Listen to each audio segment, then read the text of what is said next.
All right, students, this is Mr. Kutsi here, and we're going to be talking about combinations and permutations today. Combinations and permutations, which is section 5.5. So first, let's talk about the definitions.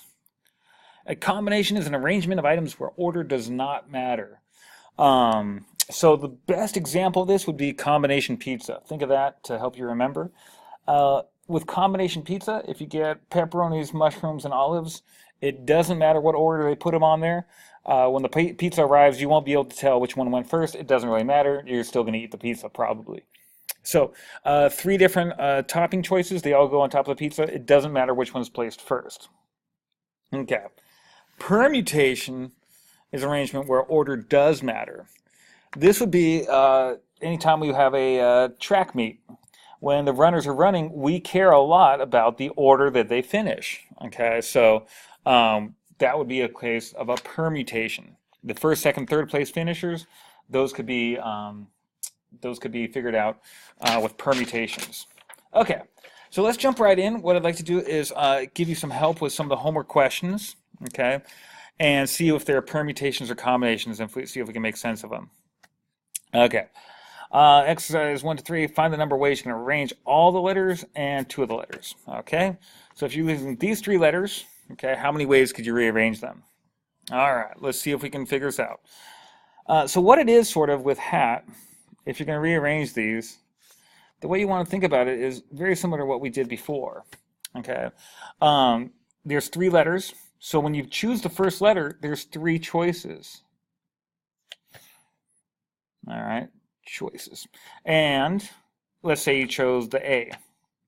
Okay, well now there's still 2 letters left, so whatever I choose next, there'll be 2 choices still.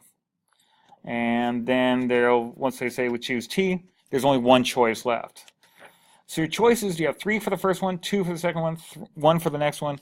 So your total number of choices is 6. Okay, now if you don't totally believe all that could be 6, well, then let's see if we can list them. Hat's one of them. HTA. Those are the only ones that can start with H. So ATH, AHT. All right. Let's start with the ones that start with T. TAH, THA. Okay, and you can think about this for a while, but I'm pretty sure you're not going to find any other combinations. That's all 6 of them. Okay, so it's not too bad for this one. But if you're going to do like number 3 by the same method, there's going to be like 120 of these. You're not going to want to check that many. Okay, so the numbers get pretty big pretty quickly. So 1A is 6. All right, moving up. 1B, if we're only using, so we have a hat here still, but we're only using 2 letters.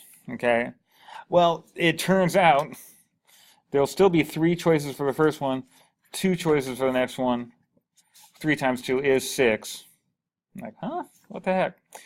It's kind of weird that it works out this way, but let's take a look at them. You could do HA, you could do AH, you could do HT, you could do TH. And, no, we already did A's. Oh, I guess we could do AT and TA. And that's all 6 of them. Okay, sort of think of it. The reason why it's the same is when you get down to the last one, there was only 1 choice, so it didn't matter what you chose. You know, so the 1 didn't really affect it.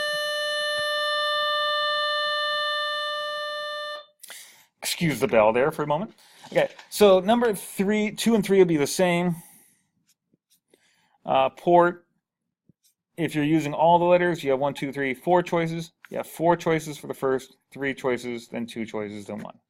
4 letters could go first. Let's say we chose T. There's only 3 letters that can go next. Let's say we chose P. There's only 2 choices. And then the last one, there's only 1 choice. So, but again, quickly this gets into 24. That's a lot of choices to have to try and look through. Okay, so it gets to be pretty big. Okay, so next thing we want to talk about then is the difference between what the heck is that notation and what the heck is that notation. Okay, so for today I want to sort of show you how to use that on your calculator. I'm going to save the actual explanation of these things for in class. It's a little bit more than what I'm going to be able to go through in this video. Okay, but NPR, let's talk about that, and NCR. Okay, NPR stands for permutations. Okay, so 4P3, this is 4 items and you choose 3. That's what it is, 4P3. Okay, so you're choosing 3, and the order does matter.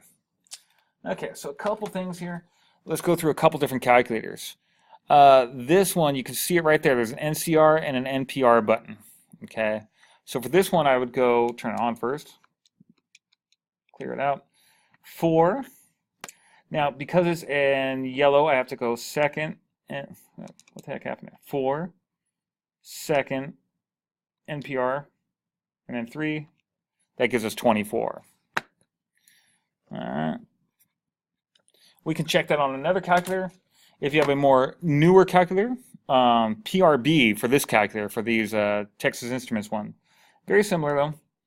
You go 4. I like this one to display more because you'll see it in a second.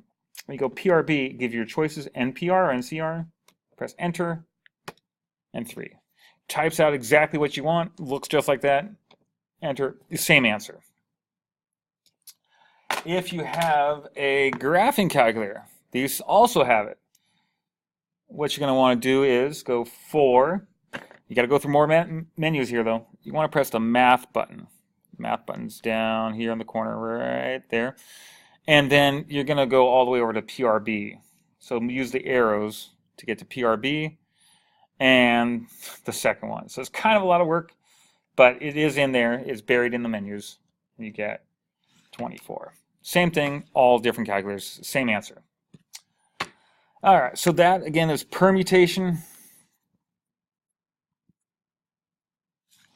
So, and CR is the same thing but with combination. Again, combination difference is the order doesn't matter.